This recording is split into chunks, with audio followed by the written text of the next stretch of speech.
Okay, we're going live.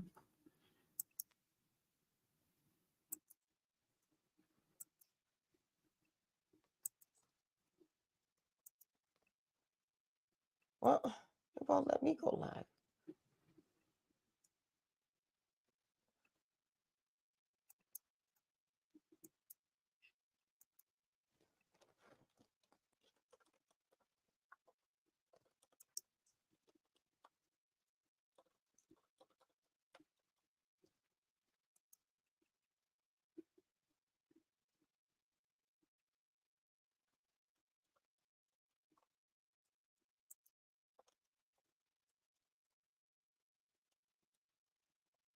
Is it letting you go live now? No, it's saying it has to be in a few, probably because we started a little late.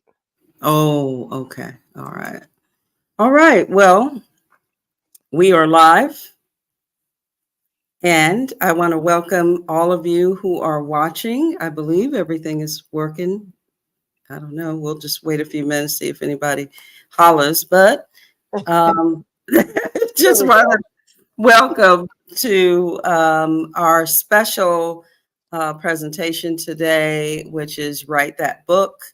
And just want to thank you, all of you that have been patient during this time. We were going to do it on Tuesday, and some things happened, just like life be lifing right now. It Life is is true. lifing for all of us. And so we are on tonight. I am Sharon Burton with Spark Your Creative Coaching. I'm a creativity coach, and I am also an author of this book right here, Creative Sparks 21 Affirmations and Inspirations for Creativity at Midlife.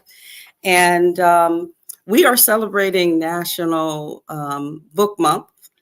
And I am so excited to have a special guest with me tonight, Dr. Rhonda Lawson. And I am working with Dr. Lawson on a few things. And I thought, it'd be kind of fun to have her on. I've been getting a lot of people asking me about writing a book. And when you write a book, it's very different. I'm an artist. I know nothing about writing no book. And, and I had to learn new language, new cast of characters to work with, Right, all of right. that. And I've been blessed to have some good people that were working with me. But I thought it would be good for those of you that are beginners that want to write a book and never have no clue how to start. I thought Dr. Lawson would be a good person to talk to about that. So I am going to have Dr. Lawson introduce herself. And then we'll get started with some questions. If you have any questions, I really invite you all to just, uh, put into the chat whether you're watching on Facebook or on Instagram or wherever you're watching, YouTube. Just, share any questions and we'll try to answer them. And even if you hit the replay, I just want to welcome those of you that might be watching the replay.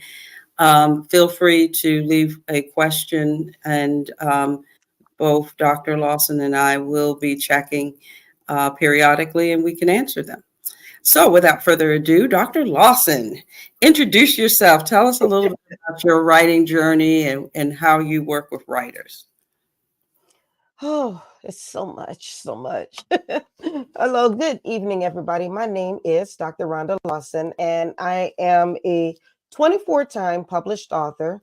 I'm also an editor, a book coach, and I am a podcaster. I have a show that I host every Monday night called the Horizons Author Lounge, where I help to promote authors and other literary professionals. And then I co host a show on Tuesday night called Black Authors Matter TV, which is with Glenn Richardson, who's with Kush City and the National Black Book Festival. So together, we just really enjoy promoting authors and giving them a spotlight to showcase their work, because it's very hard when you are an independent author to get your work out there and for people to see you as legitimate, so to speak, in their eyes. So with my company, well, first of all, I'll tell you, between Gwen and myself, we have promoted almost 1,000 authors over the Mhm. past few years. The show on Monday night is an hour long. The Tuesday night show is 2 hours long. And just on those shows alone, we're not even talking about our other services. We have promoted just over almost 1,000 authors between the both of us. So that is truly exciting. And to be able to provide that service for up and coming authors, I see it as an honor and a privilege to be able to do that. So now with Meet the World Image Solutions, it has two tracks. We have publicity services and we have literary services. On the publicity side, we do the show, of course, but we also do media kits, we do one sheets and press releases. So it's one thing to write a book, but you also have to let people know about that book. So I offer services to help people to know who you are and to also build your credibility and to build your brand and your platform. That's what my services are all about. On the literary side, I do ghostwriting, editing, and I also do self-publishing services. And as I said, I'm a book coach. And believe it or not, I actually have clients in all of those different stages right now. I just signed a ghostwriting client who I will be getting started with in the next week or so.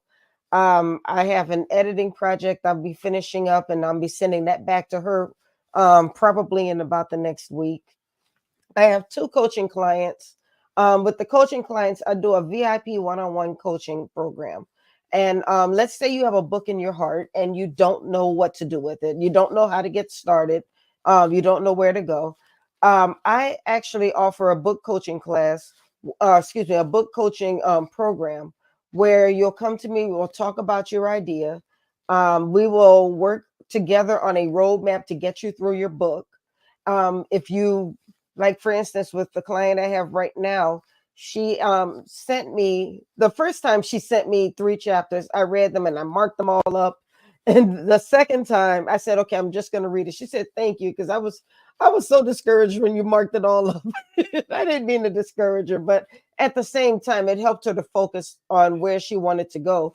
And the product that she sent back to me the second time was way better. Not just because of my edits, it's because she was able to focus on where she wanted to go.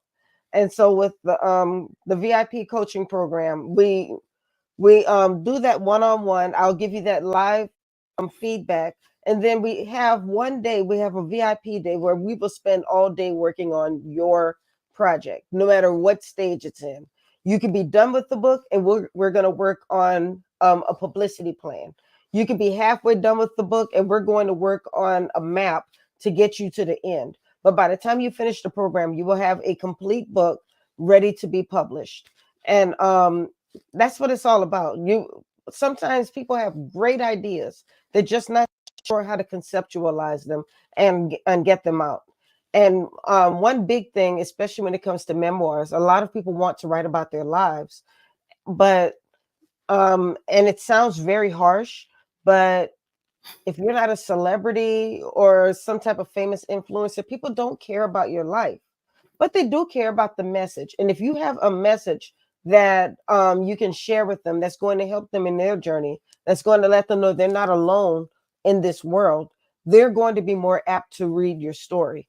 So I try to help people, if you're going to tell your memoirs, to develop a message and to give that message and then use your life kind of as that example. So you're sharing your memoirs, but you're also giving that message at the same time, which gives somebody hope. So that's kind of what I do in a nutshell.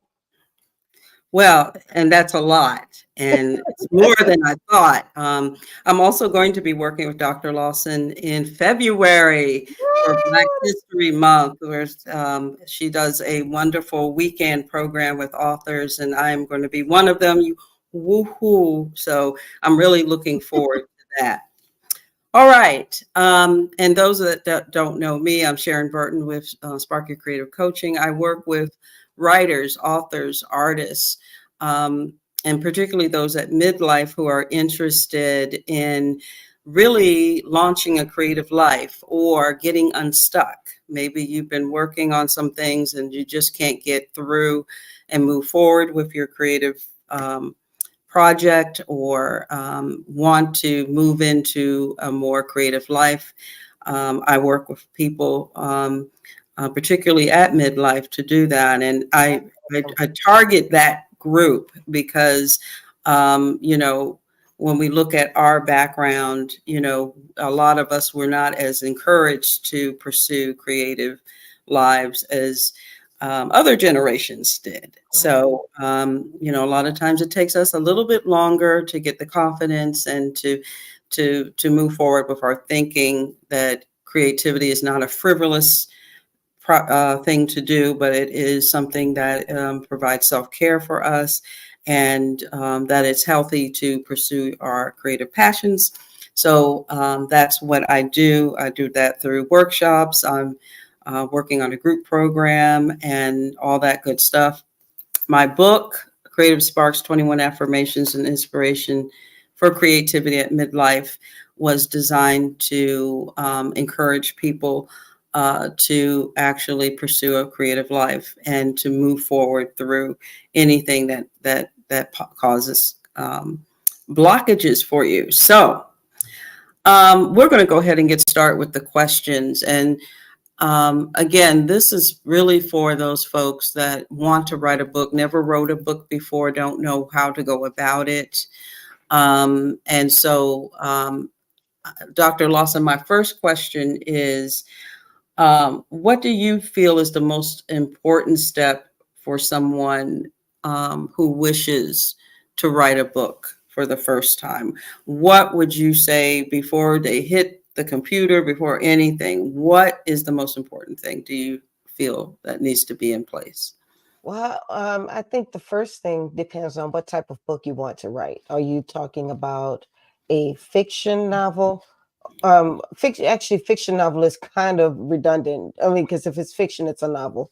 But so, are you talking about a novel, or are you talking about writing a book about your life, your memoirs? And I would say two things. The first thing is, what is your why?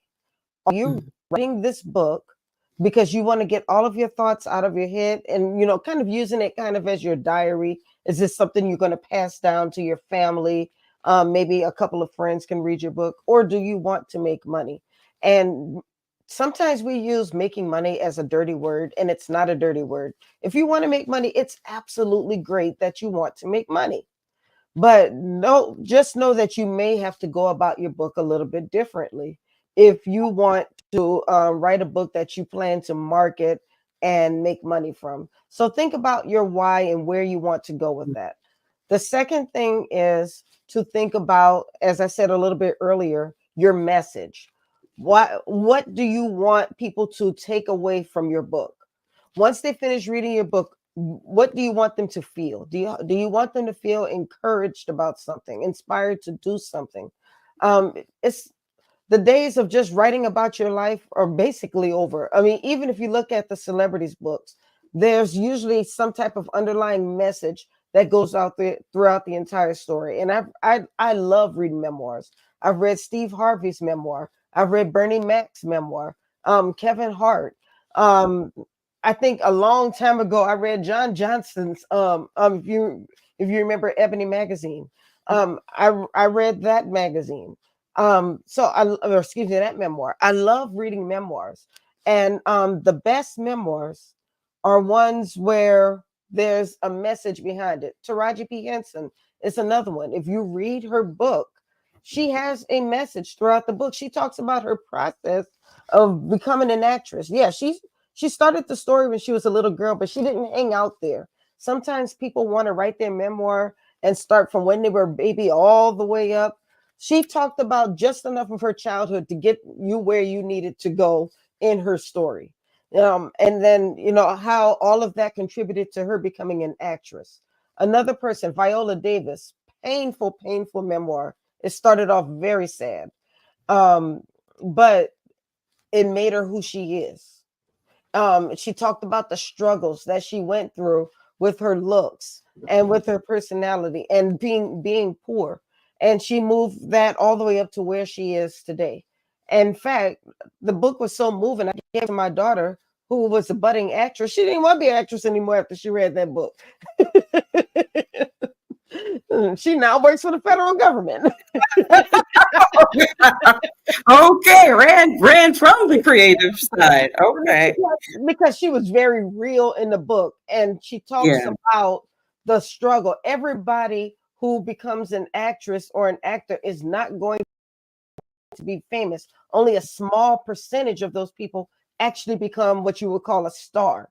And so she talked a lot about that. She even talked about her process of getting into Juilliard. Mm. And she said, "Don't do what I did. I made all kinds of mistakes, so don't do what I did."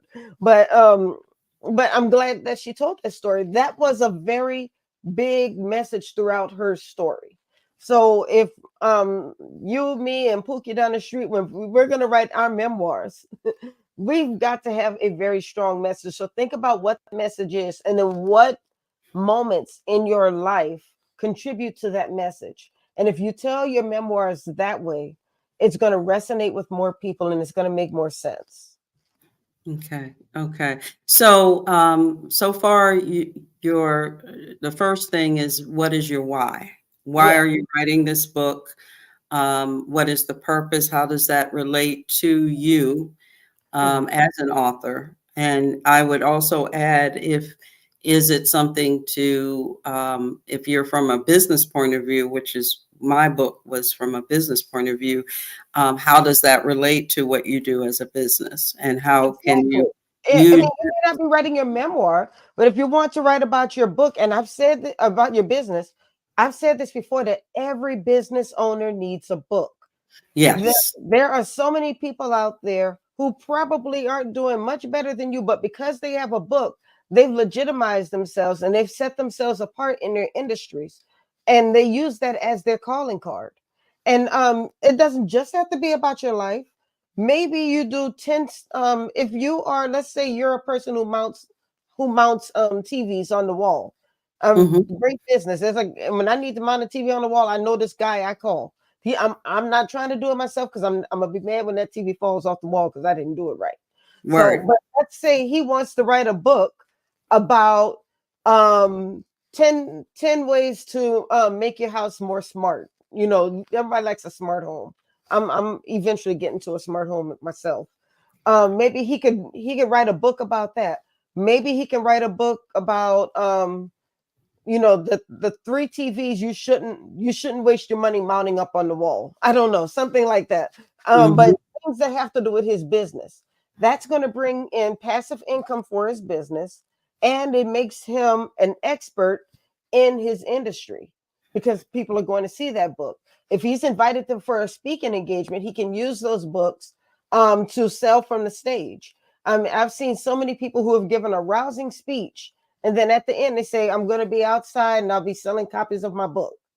I was just at the National Black Book Festival, and all of the featured authors that I interviewed went right back to the other side of the room after they finished the interview and sold their books. Dr. Ian Smith sold out of his book after he talked about his book during our interview. He went to the other side of the room, he signed some books, and boom, by the time I got back there to get mine, he was already done. And I But need to talk to you about that okay, too. But I think the bottom line is, if you have a story to tell, yes. if it's your story, if it's something related to your book, understand what your why is, and that is important, because I had to keep that why going throughout the process. Because at first I was writing a different kind of book that was related to my business, Okay. but COVID happened. Mhm.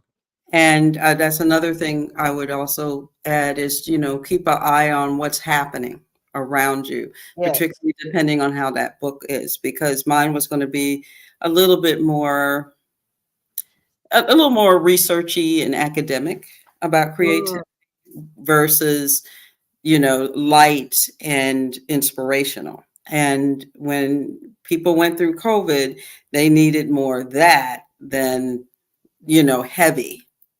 So I had to make some pivots, but I was, sort of reading the room, so to speak. And then the second thing is that you mentioned, help me out again. The purpose. And then what else? I said, yeah, I said, first of all, asking yourself your why, and Yes. then thinking about your message. What message do The you want to message. put? The message. Yeah. Okay. The message. I probably should be writing these down. The message, like the rap, the message. Remember that? Um, Yes, I do yeah. remember Don't push me because that. I'm I'm close close to to the the edge. edge. Anyway, showing my age. Um, the message, being clear on what your message is. And, for me with my book, I had to, just sort of get some interviews and kind of talk to some folks And that's about a great thing. good It for doesn't them. have to just be your perspective in the book. There's nothing wrong with interviewing other people. No, and that's what I did. But again, I have a different kind of book. But if Hmm. you're doing a novel or a book of short stories, fiction, think about is there going to be a underlying message or a lesson for everyone, whether it's memoir, whether it's nonfiction, fiction, and also when you think about what that message is, you may decide that, maybe there's not like a full message per se, but maybe you want to do a series. Right, Now everyone is doing these wonderful series where, the heroine and, the main characters are in different situations with each book. Maybe there's an end story after five mhm, books that comes to a message or whatever, but think through about that. right, right. So Oh, what else would you say that, regarding that, as far as, anything else that people need to keep in mind before they actually sit down and start writing? I would say organize your thoughts. I mean, I'll tell you, there are two types of readers. There's a pantser and there's a planner. A Yeah. pantser sits at the computer and writes by the seat of their pants. But that's great for some people, but most people who do that are experienced authors. Mm. If you are not an experienced author, you're going to probably go all over the place. And my client did that at first. She started with the thought bubble process, which I'll explain in a second. But then when she got to writing, she found herself going all over the place. So she had to start over again.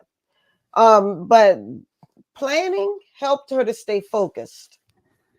Um, so when I talk about the bubble process, what I mean is go back to when you were in probably elementary school, and you had that construction thing where you put that circle in the middle of the paper, and you wrote down a word, and then Hmm. you put a line from there, and then you with another circle, and you wrote down a related word, and then another related word, and you did that.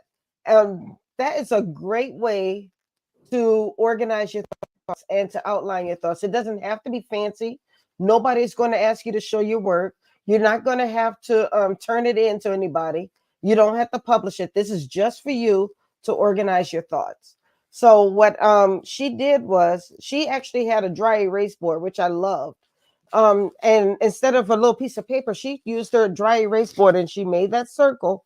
She wrote down the main message that she wanted her book to be about, and then she started making the little lines and making more circles and saying, okay, well, this I'm gonna want to talk about this. Okay, this has to do with this subject, so I'm gonna talk about this. And she went around a circle, and those wound up being her chapters. Mm. So it's And like a so mind mapping, yes, almost like it's a mind exactly map. like a mind map. And then Hmm. now with those chapters, she could actually go a little bit further out. These are the things that I want to talk about within the chapter. Maybe I want to talk about my journey to motherhood. Maybe I want to talk about my journey to my career. All of this, all of this has to do with this one thing. And so when you do that, it helps you to keep yourself focused so you wind up not going down a rabbit hole when you get ready to start writing. And like I said, this doesn't have to be fancy. It doesn't have to be formal. It can be any way you want it to be, as long as it helps you to organize your thoughts. With fiction, what I like to do, and this is just me, and this is something that I actually teach my clients as well. I like to plan my characters ahead of time. I'll make an entire character profile of who all my main characters will be. And I wish I had it with me. It's probably buried somewhere. But I have a clipboard. Mm-hmm. Um, and on the clipboard, I would say, okay, my character Isis. How old is Isis? I'll put her age down. I'll describe her. Is she tall? She's short, but I'm not just gonna say tall or short because I'm 5'3". Somebody 5'6" is tall to me, but for a 6 foot tall person, a 5'6" person is short. So I'll actually put their actual height. I'll put their habits. I'll write as much as I can about that character, so I can develop the character, and then I can keep them consistent. So when I get ready to write my story, my character stays the same throughout the book. I'm not going to have my character be timid in the first couple of chapters, and then all of a sudden they do something totally out of character without me building up to that. Because if you don't build up to it, you're going to throw your reader off and like, whoa, where did that come from? Mm-hmm. So Mm-hmm. as much It's like assuming that your reader knows what you have going on in your head, and right, then you haven't truly introduced that character. exactly. If your character is going to do something that's totally out of character, because all humans do, you have Mm-hmm. to build up to it. Give your reader some cues that that's going to happen. The late great Eric Jerome Dickey told me that when I'm building a plot twist, I should be dropping crumbs throughout the book that's going to lead up to that plot twist. So when the plot twist happens, I've told you what's going to happen without telling you what's going to happen. So it Got makes sense when the plot twist happens. But you can't just throw out a plot twist with no build up, or else people are going to think that's just something you throw in there. Okay. Really, really cool. Good information. And from the nonprofit side, um, with really planning your book, Mm-hmm. I recommend looking at putting together a table of contents. Now, my my advice is don't get wedded to how that table of contents looks Yes. initially, because it may change. Stuff might get taken out. Um, for me, I worked with sticky notes, and I would do columns, and based on the topics I felt I wanted to cover, and maybe under that, maybe subtopics and that sort of thing. And I put together my table of contents that way. Okay. Whatever way the mind map, I think, sounds wonderful, because it does give you a sense of, branches, and making sure that all the different pieces of a book, They of all make sense together. Yeah. kind of stay visual. And that works well to do something visual, whether you use a big butcher piece of paper, whether you use, a board or something that you can take a look at and really be flexible with. Like with sticky notes, you can move stuff, Right. or And you can erase it and my then boss, my boss has this really cool dry erase board in her office. I'm gonna try to find it. I know it's gonna be expensive, but I'm gonna find it. But it's a big see-through dry erase board that's attached to her wall. So Mhm. whenever she needs to write down notes, she just writes it basically on the wall. I want one of those so bad, because you can use it for so many things. If you're mapping out a book that you're writing, if you just need to organize your life, I have this that I bought from Five Below. Don't Mhm. don't judge me. It's empty because I haven't sat down to But to complete it 2025 yet. is coming, so you can get it done for 2025. Exactly. I'm gonna complete this for the month of November because there's a lot of things I need to complete in November. But I bought this at Five Below, and then I keep it on this stand right here. Um, This this stand stays right on my desk, and That's a good. this was actually used for when I went on book signings, and I could like put a poster on it. But I Mhm. thought it worked really well for just putting this on Yeah. it, and I can just write things down as I go along. So I'm Mhm. about to fill out this planner for the month of November, and I keep it right on my desk where I can see it. So it reminds me of what I have going on, so I won't miss anything. And that Um, could be really, that's also a good ideal as far as if you want to start setting up your writing schedule. yep, yep. If you want to, get a certain amount of, I never did the word thing where, X amount of words and all that. I always did it by chapter, how many chapters I wanted to have done. Right. Now, I used to do it by pages. Hmm. And I still do it by pages actually. Um, if I know that I have a lot of time on my hands, my goal is at least 10 pages. Hmm. But what I tell people is when I set goals, even if I don't make the goal, the fact that I actually sat down and wrote something, I'm gonna get my book done. If you're sitting down waiting for the perfect opportunity, waiting for that day when you have nothing to do so you can start your book, you're never going to get Never it done. find it. You never. Even if you write 2 paragraphs, that's 2 paragraphs more than you would have written had you just sat and waited for a good day to come. And not only if you and we're actually getting into the right where I wanted to go as far as that writing process. When you finally sit down and start writing, yes, making sure that you write something. Mm-hmm. The other piece is not editing as you write in the beginning because you That's true. want to get the thoughts down, you want to get the ideals down and all of that. If you're looking at it and, oh, I didn't put a period there and blah, blah, blah, there'll be time for you to do the editing. But in the Mm-hmm. beginning, just write the ideals down, write the story as it comes to you. Yeah. Um, and I'm if gonna you be need honest with you though. If to, if sometimes what I like to do, especially when I'm writing my fiction, is I will read the before I get started writing again, I will read mhm, the prior paragraph or the prior chapter because it helps me to remember where I need to go when I start writing again. But mhm. now if I see a grammatical mistake or a misspelling or something, I'm gonna fix it. I can't just But overlook wait, it. so I many can't people, ignore it. but the thing is not to get buried in that. If you see it, change it, but you Right.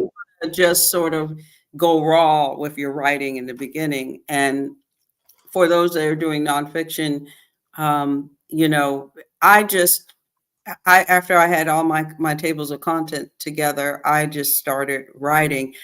Um, I wrote basically pretty much the order of the book. Though, Mm-hmm. some people write it based on what they feel like they want to write that day. They may write chapter 18 first and then maybe go backwards or forwards. But Yeah. I've seen I, that too. I mean, I'd say everybody has a way of doing it. You have to do what works for you, but at least know what the rules are before you try to break them. You yes, know, yes, know yes, what the rules are. yes. Know what the rules are, and and try to make it fun. Try to also create an atmosphere as much as you can that's going to work for you to write.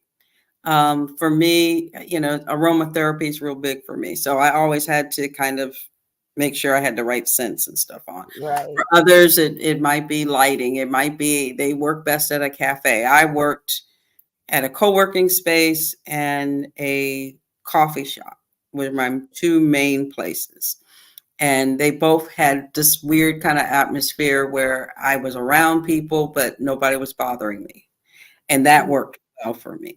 That doesn't always work for other I, people. girl, I tell people this all the time. When I was in the military, I was still writing. I mean, I started writing in the military, and I was stationed in Korea, and Mhm. there was a huge rock concert going on at the club. Um, and I just wanted to get out of my room and start writing. And I knew everybody was at the club at this rock concert, but the rock concert was outside. So I walked into the club and it was pretty empty in there. I could still hear the music, but I sat in there and I got like Like, probably 6 pages done that night. mhm. I Yeah, ordered it's myself just a little cocktail, sat at that table, and just wrote. and went for it. And that's kind of like, I'm like just far away from everything. Yeah. Um, I think that the last question I was thinking of, and we kind of got through most of this, is there different people that you need to get to know? Is what are some of the key players in helping you with writing your book? And we haven't talked about publishing, and I don't want to get into publishing. That's a whole nother Yeah, ball of wax. that's a whole different ball game. Yeah, and that might be a part two that we talk about. That's part of the problem, though, is people concentrate on publishing and marketing, and they don't always enjoy the process of writing. And writing can be so therapeutic. Writing, you're creating worlds. I like to live by the what if factor, which means that I'll think back on something and ask myself, what if I had done it this way? Or what if this would have happened instead of that would have happened? And I can write on that. That gives me story ideas. You Mhm, can create all of this through writing.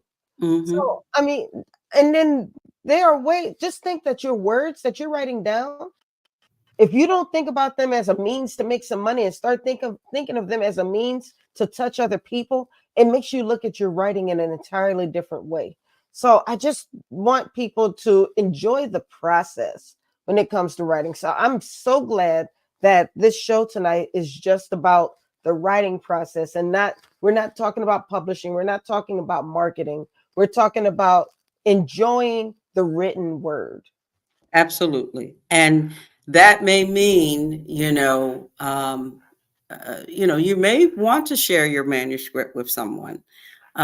You may want to, because down the road, when you start getting ready for publishing, there are people like beta readers and folks like that you need to get involved. But during the process, I do suggest that, if you have some trusted people, and you kind of want to move away from the family folks Yeah, and the friends your folks. family's always going to tell you that your stuff is wonderful, and then Yeah, you go you back may and not look know at them what like, you're talking about.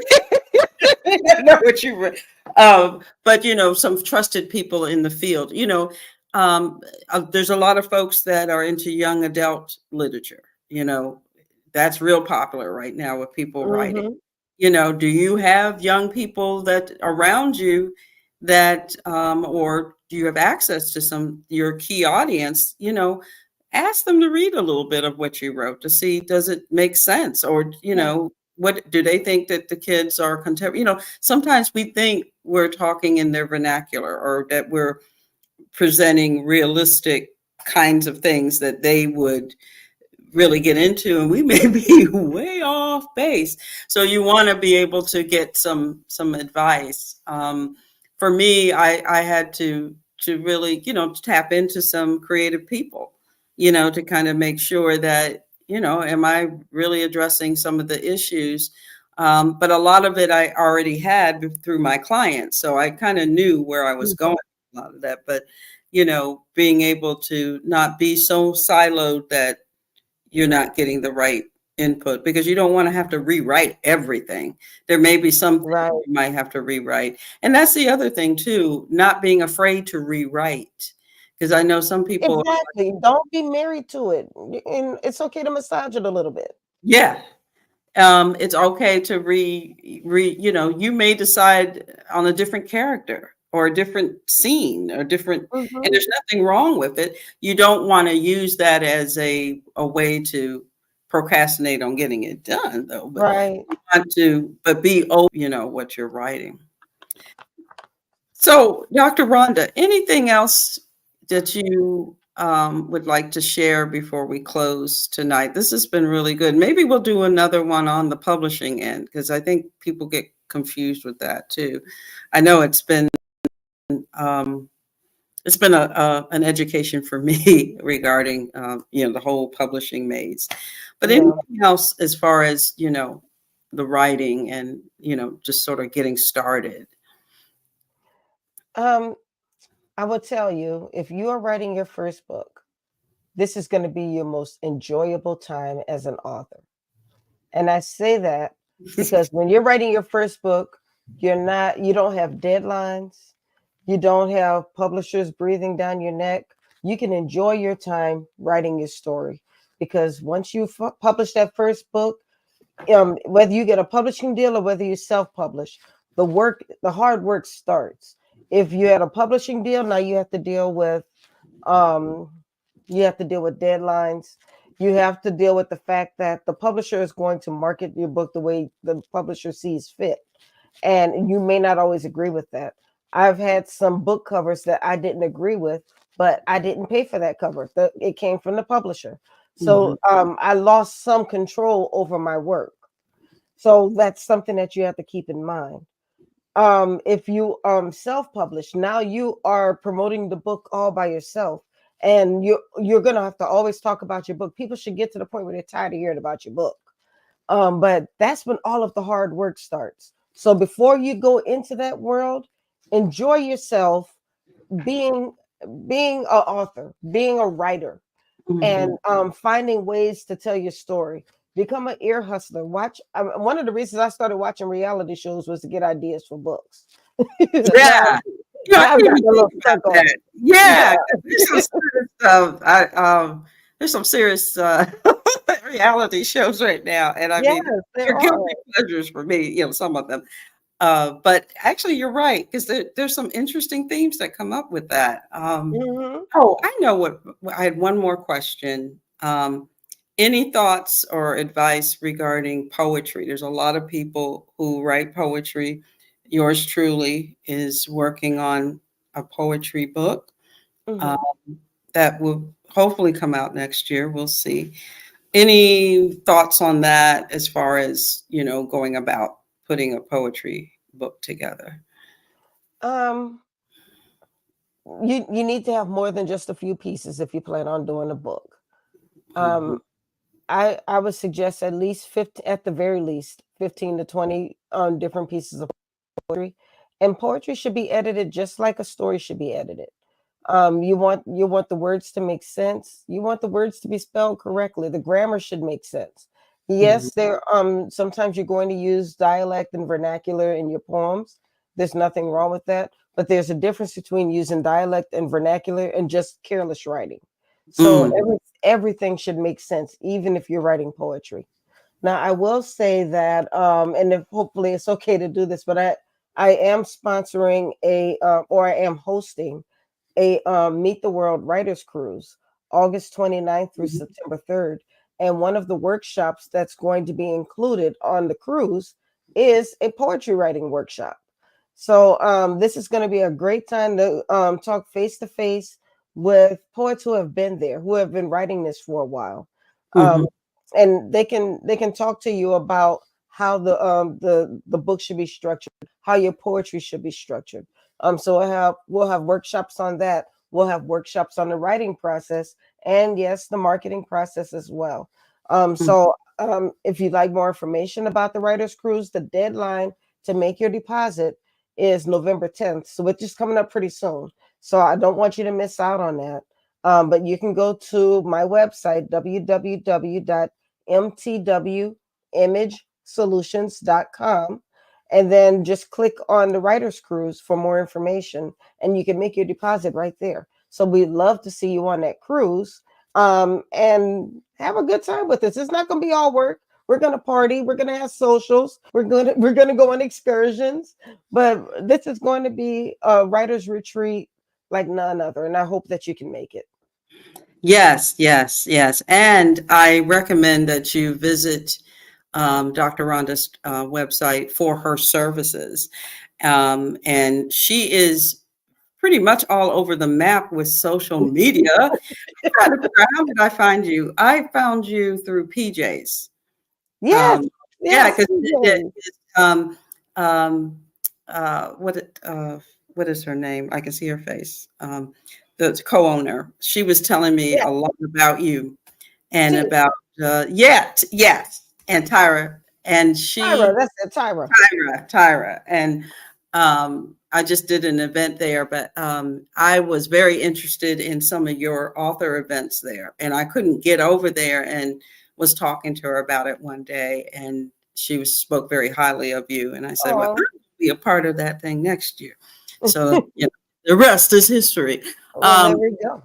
yes, but And Dr. I Rhonda, know we've talked about the Black History Month. If you go to the site, yeah. the information for Black History Month Literary Weekend is on there as well. It's going to be taking place here in the DMV, February 20th through the 22nd. Mhm. So we're going to start off with a champagne social at the Urban Grape. On Friday, we're going to visit some area schools, and then we're going to do a book signing at Barnes and Noble that evening. And then Saturday is our Ivory and Cream literary jazz brunch. Beautiful event. You're Yes. gonna love it, Sharon. Yes, yes, yes. And I will be a part of that. So you'll be hearing Yes. about yeah, I'm really looking forward to it. I'm like, ooh, she's gonna have us working that weekend. But yeah, yeah. Um, but yeah, so I really encourage you to check out Dr. Rhonda.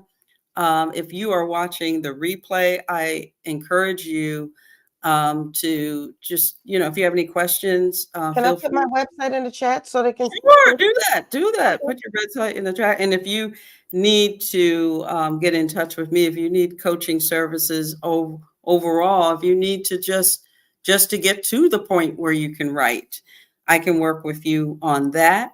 And then I can send you to Dr. Rhonda to help you get everything together. So you can find me on sparkyourcreative.com. If you're interested in my book, Creative Sparks, 21 Affirmations and Inspiration for Creativity at Midlife, if you visit sparkyourcreative.com/book, you can learn more about the book and order that. You'll be hearing a lot about it. That's the other thing. Dr. Rhonda was right. It takes, the hard part is after you write.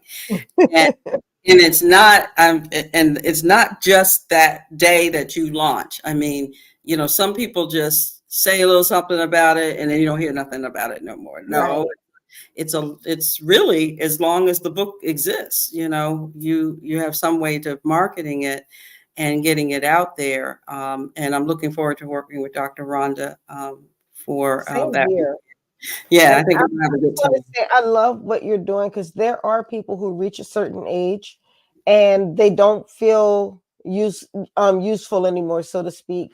And so when they can channel their creative spark, using your words, if they can channel their creative spark and tell their stories and get all these things that are swirling in their mind and put it in the pages of a book, it does so much for them. I'm thinking about having even though I'm a writer and a book coach, I think I'm too close.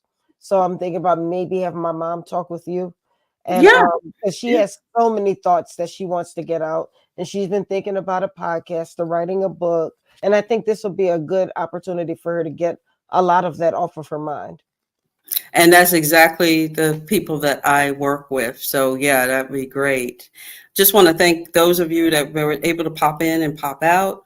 And those that are going to be watching the replay. That's the one thing about these things, the stuff lives and you can always benefit from it. But thank you. And thank you so much, Dr. Rhonda, for being with me tonight. And happy National Book Month, y'all. Yay. Take care and God bless. Thank you. Bye. Bye.